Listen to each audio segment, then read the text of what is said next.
My name is Marek Ziemak and I'm a gameplay producer at CD Projekt Red.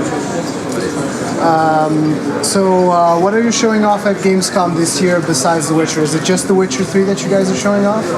So at this year's Gamescom, we're focusing only on The Witcher 3.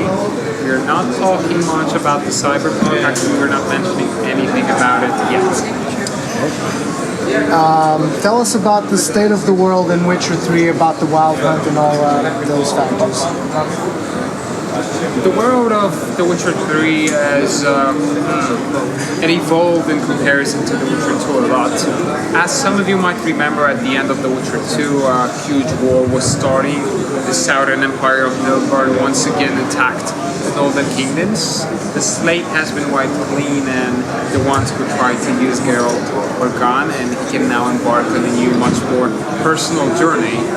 And that's why The Witcher 3 becomes more about your beloved ones, about the monster hunting. You're traveling back to the roots again of you being a witcher, but also having people that you really love and you care about. Why did you choose to go with a big open world for The Witcher 3? I believe we always wanted to create a massive game, I think, big. We already learned how to deliver great storyline, we think so. We quite have polished our storytelling skills, but we always wanted to try to create as well a game in an open world. We believe that a concept of an open world is perfect for a game like The Witcher. So this time, for the first time, thanks to our technology, we had a possibility to actually create this open world and adapt it to our needs. Will we be able to import our save game from The Witcher 2 and have our previous decisions carry over to The Witcher 3? At this moment, we're working on a possibility of importing save games from the previous title, Witcher 2, to The Witcher 3. It's most likely going to be possible on the PC platform, as it's an open platform and we can decide how to actually program it, how to use it. We're still not sure about the consoles. If it's going to be possible, we will be investigating the idea, but a part of the decision is made, of course, by the manufacturers, and they will have to deliver us a possibility of importing different files into the consoles, which we don't know if it's going to be possible yet. Tell us a little bit about consequence and morals, and how do they work in Witcher 3? One of the unique but really important features in The Witcher 3 is the choices and consequences system. It's basically present since the first installment of the game. The choices and consequences system allow us to give some more power to the players. We're trying to create this interesting world, but it also has those. You have to often make those moral choices, which will have some serious consequences inside of the game.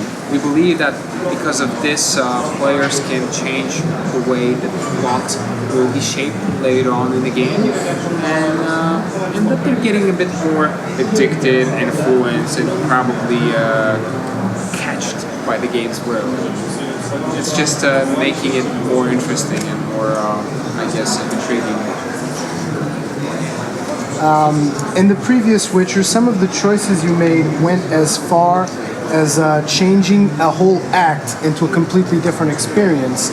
Will Geralt's choices be as impactful in Witcher 3? In The Witcher 3, the choices and consequences system will still be very important. We will be delivering a lot of consequences to your decisions. I can't directly compare it to The Witcher 2, as we're not having acts in The Witcher 3 anymore. It's one fluent experience. But yes, your choices will have some major, huge consequences for the further playthrough.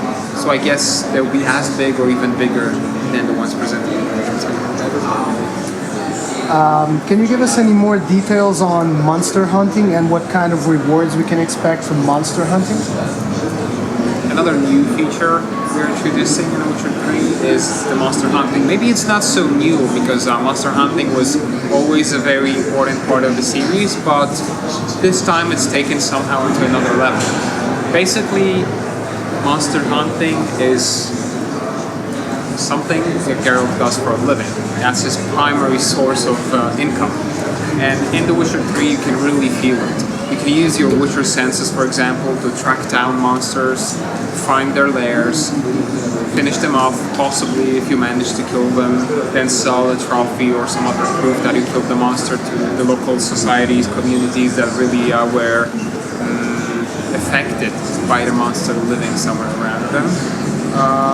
You can expect many different rewards because you can expect pure gold or start of a new adventure because you get rid of some monster, new items, alchemical ingredients, basically a huge variety of different stuff.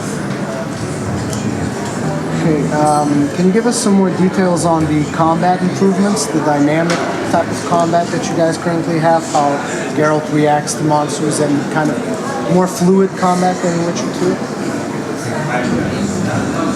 The combat system of The Witcher 3 had evolved a bit in comparison to Witcher 2. We're constantly pursuing this the concept of a very fluent and quick experience, but of course skill-based and stats-based as well. So the combat system in The Witcher 3 is a combination of traditional RPG mechanisms and the precision of a fighting game. So right now you have much more control over Geralt moves and over his actions. You have more defensive moves. You basically, I think we changed the feeling of the combat. It's much more, not only dynamic, but on the other hand also personal. It's like between you and your enemy, and the enemies are a bit more challenging. So it's somehow different and more interesting.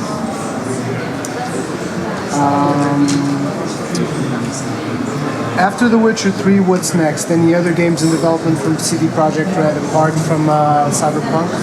Anything that you can talk about at all?